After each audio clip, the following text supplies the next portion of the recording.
So you've heard about compost, and now we're going to learn with these chickens and the help of the compost yard here at the Adamah Farm what exactly compost is and how it comes to be. So step one of composting is having organic matter, and so really that's fruits and vegetables and kitchen scraps and animal scraps, and we put it into this big pile where it produces some heat and starts breaking itself down.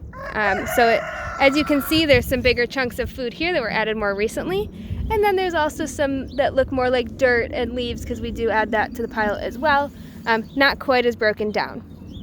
So after some time and heat, it then moves on to stage 2, where, as you can see by this sign, the FBI is at work, and FBI here standing for fungi, bacteria, and invertebrates. And what those organisms do is they're very small organisms who again work with the heat within the compost pile to break down what was bigger chunks of organic matter into smaller bits. So as you can see here, it's already looking more broken down than that last pile.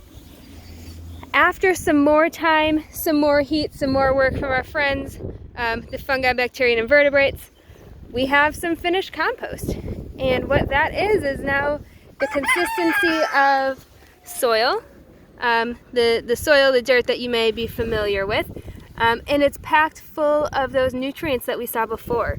In the fruits and vegetables and all that was in that initial compost pile, it's all broken down here now into nutrients that are small enough and usable to the plants that we're growing. And so we spread it on the field. Compost is great in gardens to really bump up the nutrients in the soil that's already there.